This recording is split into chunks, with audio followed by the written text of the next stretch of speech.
வணக்கம். Welcome to Tamil astrology. இன்னைக்கு நம்ம கடக ராசிக்கு ஆகஸ்ட் மாத பலன்கள் எப்படிங்கிறத பார்க்கலாம்.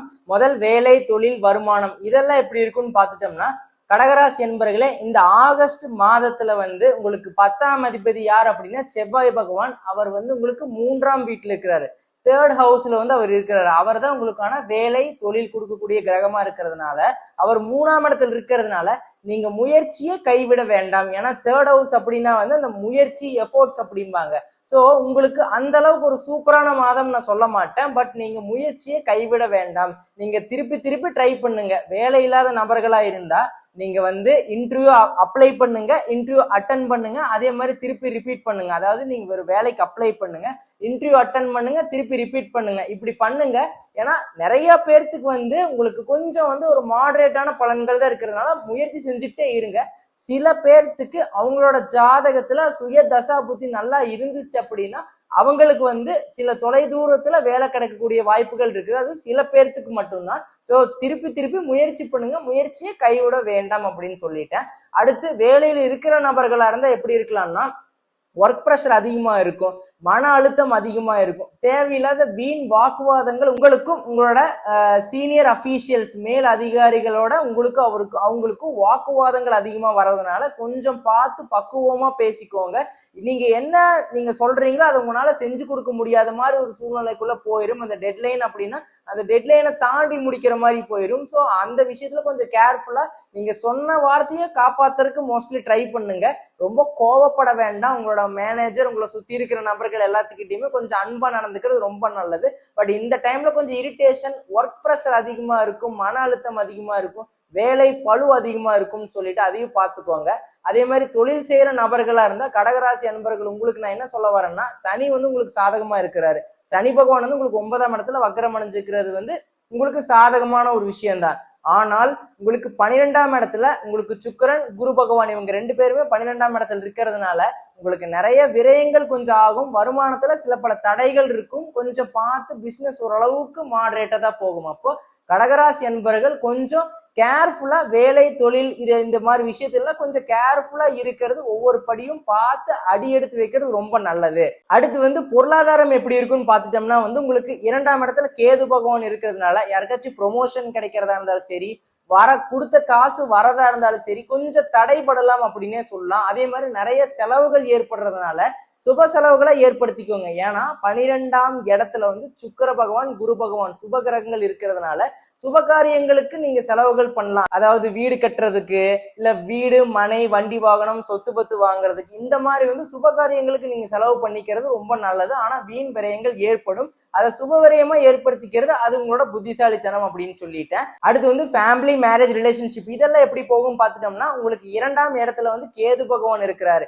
2ஆம் இடம் அப்படின்னாவே ஃபேமிலி, உங்களோட வருமானம் இது எல்லாமே சொல்லிடலாம். சோ அப்போ உங்களுக்கு குடும்பத்துல எப்படி இருக்கும்னா, பொருளாதாரம் சார்ந்த விஷயத்த தேவையில்லாம பேசிக்கிட்டே இருந்தீங்கன்னா நிறைய பிரச்சனைகள் வரும். ஏன்னா பொருளாதாரத்துல சில பல சிக்கல்கள் இருக்கிறதுனால அதை தேவையில்லாம பேசிட்டு இருந்தா, நீ சொல்றதான் கரெக்ட், நான் சொல்றதான் கரெக்ட் அப்படின்னு திருப்பி திருப்பி ஆர்கியூமெண்ட் பண்ணிக்கிட்டே இருந்தா 2 பேர்த்துக்கும் மோதல், கருத்து வேறுபாடுகள் தான் வரதுனால கொஞ்சம் அமைதியா பக்குவமா விலகி போறது ரொம்ப நல்லது. ஸோ அந்த பார்ட்னர்ஸ் கிட்ட கொஞ்சம் இந்த மாதிரி விஷயத்த தேவையில்லாம நீங்க பேசாம இருக்கிறது ரொம்ப நல்லது அப்படின்னே சொல்லிட்டேன். அடுத்து மேரேஜ், திருமணம் எல்லாம் எப்படி இருக்குன்னு பாத்துக்கிட்டோம்னா, உங்களுக்கு பெருசா அந்த அளவுக்கு உங்களுக்கு ஒரு சாதகமான மாதம் இல்லை அப்படின்னு சொல்லிட்டேன். ஏன்னா காரணம் உங்களுக்கு சுக்கிரன், குரு இவங்க எல்லாம் 12ஆம் இடத்துல இருக்கிறதுனால அந்த அளவுக்கு ஒரு ஃபேவரபிளான பீரியட் இல்லாதனால கொஞ்சம் வெயிட் பண்ணலாம், ஹோல்ட் ஆன் பண்ணலாம் அப்படின்னு சொல்றேன். அடுத்த மாதத்துக்கு தள்ளி போடலாம் அப்படின்னு சொல்றேன். அடுத்து ரிலேஷன்ஷிப், இந்த உறவுகள் ரீதியாக எப்படி எந்த மாதிரி ஏதாவது பிரச்சனைகள் வருமா அப்படின்னா, உங்களுக்கு எப்படி இருக்கும்னா, என் கஷ்டமே எனக்கு பெருசா இருக்கு அப்படிங்கிற மாதிரி மைண்ட் செட் வந்துடும். அப்போ உங்களுக்கு ஒரு அண்டர்ஸ்டாண்டிங்,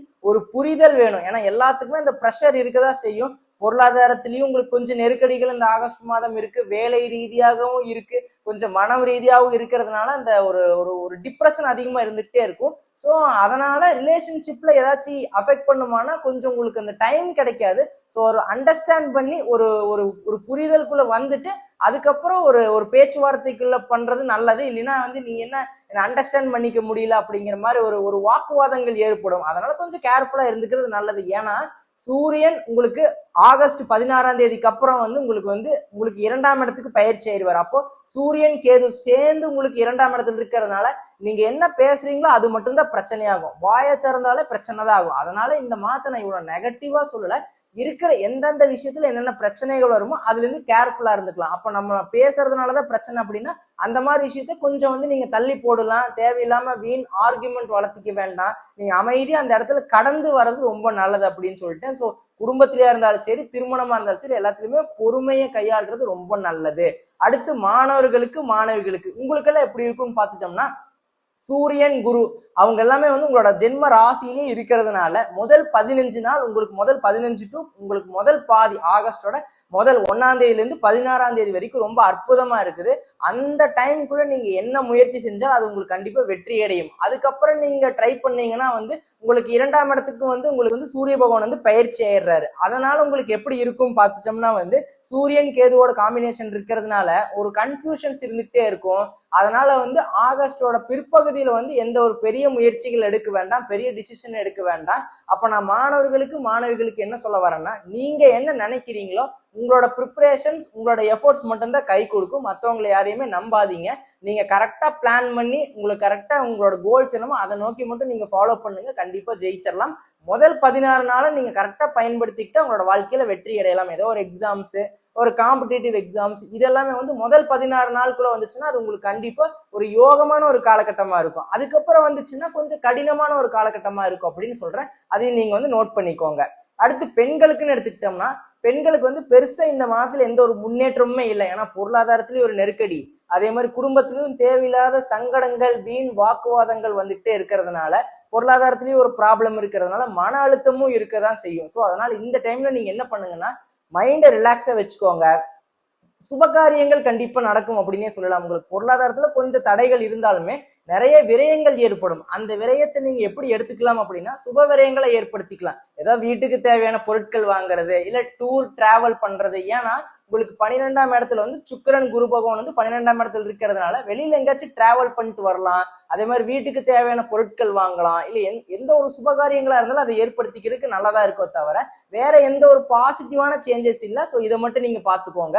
அடுத்து உடல்நிலை, ஹெல்த்ல ஏதாச்சும் ஒரு ப்ராப்ளம் இருக்குமான்னு பார்த்துட்டோம்னா உங்களுக்கு 2ஆம் இடத்துல சூரிய பகவான் கேதுவோட சேர்ந்து இருக்கிறாரு. எப்பன்னா ஆகஸ்ட் 17ல இருந்து ஆகஸ்ட் 31ஆம் தேதி வரைக்கும். அந்த டைம் பீரியட் ஆகஸ்ட் மாதத்தோட பிற்பகுதி மட்டும் கொஞ்சம் கேர்ஃபுல்லா இருந்துக்கணும். எந்த மாதிரி விஷயத்துல ரொம்ப கேர்ஃபுல்லா இருக்கணும்னு பார்த்துட்டீங்கன்னா, கடகராசி என்பவர்களே உங்களுக்கு இந்த கண், இந்த வாய், மூக்கு, தொண்டை வலி, இந்த மாதிரி இஎன்டி ப்ராப்ளம்ஸ் வரும். இந்த மாதிரி கொப்பளங்கள், சூட்டு கொப்பளங்கள் வரும். இந்த மாதிரி விஷயங்கள்ல வரதுனால கொஞ்சம் கேர்ஃபுல்லா இருந்துக்கணும். அதே மாதிரி 2ஆம் இடம்னா நீங்க சொல்ற வாக்கு, நீங்க பேசுற விஷயங்கள், நீங்க ஒரு விஷயத்த பண்றேன்னு சொல்லிட்டு மறுபடியும் இதை பண்ணாம போனீங்கன்னா சங்கடங்கள் ஆகும். அதே மாதிரி நீ பண்ணி கொடுக்குறேன்னு சொல்லிட்டு ஏன் பண்ணல அப்படின்னு தேவையில்லாத வீண் வாக்குவாதங்கள் இருக்கும். நான் ஒண்ணு சொல்லிட்டா, தேவையில்லாம ஒரு வாய் கொடுத்தீங்கன்னா அங்க நீங்க அந்த இடத்த வாயை புண்ணாக்கிக்குவீங்க அப்படிங்கிறத நான் சொல்றேன். அதனால தேவையில்லாத விஷயத்த பேசாதீங்க, ஆர்குமெண்ட் பண்ணாதீங்க. கண்ணு, காது, மூக்கு, தொண்டை, இந்த இஎன்டி ப்ராப்ளம்ஸ் எல்லாம் வரதுனால இதுல மட்டும் கொஞ்சம் கேர்ஃபுல்லா இருந்துக்கிறது நல்லது. பெருசா எந்த ஒரு பாதிப்பும் இல்லை. சரிங்களா? இந்த மாதிரி விஷயத்துல பாதுகாப்பா இருந்துக்கணும். அதே மாதிரி உங்களுக்கு பொருளாதாரத்துல கொஞ்சம் நெருக்கடிகள் இருக்கும். ஏன்னா 2ஆம் இடத்துல சூரியன் கேதுவோட ஆதிக்கம் அதிகமா இருக்கும் அந்த இடத்துல, 2ஆம் இடத்துல. சோ அதுல பார்த்து இருந்துக்கிறது நல்லது.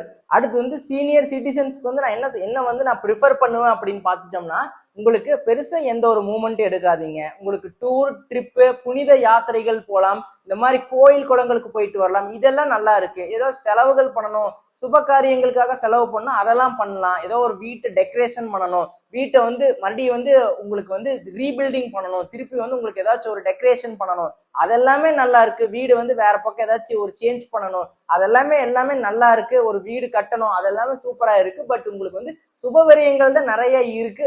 பொருளாதாரத்திலையும் உங்களுக்கு ஏதாவது இன்வெஸ்ட்மெண்ட் இதெல்லாமே கொஞ்சம் மாடரேட்டா இருக்கிறதுனால இந்த மாதத்தை பார்த்து பயன்படுத்திக்கோங்க. நான் அன்பார்ந்த கடகராசி நண்பர்களுக்கு என்ன நான் சஜஷன் பண்ணுவேன்னா, இந்த மாதத்துல எல்லாத்துலயுமே கொஞ்சம் கூடுதலா கவனமோடு இருக்கணும். ஏன்னா முதல் வேலை, அடுத்து வந்து உங்களுக்கு வருமானம், இது எல்லாத்துக்குமே சில பல தடைகள் இருக்கு அப்படிங்கிறத நான் சொல்ல வரேன். அதே மாதிரி மாணவர்களுக்கு படிப்பு கல்வி இந்த மாதிரி விஷயங்கள் எல்லாமே வந்து முதல் 15 நாள் நல்லா இருக்குது அப்படின்னு சொல்லிட்டேன். அதுக்கடுத்து பொருளாதாரத்திலுமே வந்து எப்படின்னா முதல் 15 நாள் ஓரளவுக்கு சூப்பராகவே இருக்கும். அதுக்கப்புறம் கொஞ்சம் வந்து உங்களுக்கு பொருளாதாரத்துல கொஞ்சம் நெருக்கடிகள் குடும்பத்துல வரும் அப்படின்னே சொல்லிட்டேன். குடும்பத்திலயும் அதே மாதிரி சின்ன சின்ன பிரச்சனைகள் வாக்குவாதங்கள் வரும். கொஞ்சம் அண்டர்ஸ்டாண்ட் பண்ணி போய்க்கிறது ரொம்ப நல்லது. அதே மாதிரி உங்களுக்கு ஹெல்த்ல மட்டும் கண் வாய் மூக்கு தொண்டை இஎன்டி ப்ராப்ளம்ஸ் எல்லாம் வரலாம். எப்போன்னா மாதத்தோட பிற்பகுதியில ஆகஸ்ட் 17 இருந்து ஆகஸ்ட் 31 தேதி வரைக்கும் அதை மட்டும் நீங்க பாத்துக்கிட்டாவே போதும். சீனியர் சிட்டிசன்ஸ்க்கு பெருசா எந்த ஒரு பாதிப்புமே வராது. ஆனாலுமே பெருசா இன்வெஸ்ட்மெண்ட் பெரிய ரிஸ்க் எல்லாம் எடுக்காம உங்களுக்கான ஒரு டூர் ட்ரிப்பு புனித யாத்திரைக்கு போயிட்டு வருது இந்த மாதிரி சுபகாரியங்களுக்கு போயிட்டு வரதுனால நல்லது நடக்கும் அப்படின்னே சொல்லலாம். இதை மட்டும் நீங்க மனசுல வச்சுக்கோங்க. நீங்க ஆல் தி பெஸ்ட் நல்லா பண்ணுங்க. இதை மட்டும் நீங்க மனசுல வச்சுக்கோங்க. நான் சொன்ன டிப்ஸை மட்டும் ஃபாலோ பண்ணுங்க. ஆல் தி பெஸ்ட் நல்லா பண்ணுங்க. ஒரு ஸ்மால் ரெக்வெஸ்ட், நம்மளோட வீடியோஸ் வந்து நிறைய பேர் பாக்குறீங்க ஆனா சப்ஸ்கிரைப் பண்ணி வச்சுக்கிறது இல்ல. சப்ஸ்கிரைப் பண்ணி வச்சு நோட்டிபிகேஷன் எனேபிள் பண்ணி வச்சுக்கோங்க. அதே மாதிரி உங்களோட ஃபேமிலி உங்களோட ஃப்ரெண்ட்ஸ் உங்களை சுத்தி இருக்கிற நபர்கள் எல்லாத்துக்கும் நம்மளோட வீடியோஸை ஷேர் பண்ணி விடுங்க. அவங்களை லைக் பண்ண சொல்லுங்க, ஷேர் பண்ண சொல்லுங்க, சப்ஸ்கிரைப் பண்ண சொல்லுங்க. நன்றி, வணக்கம்.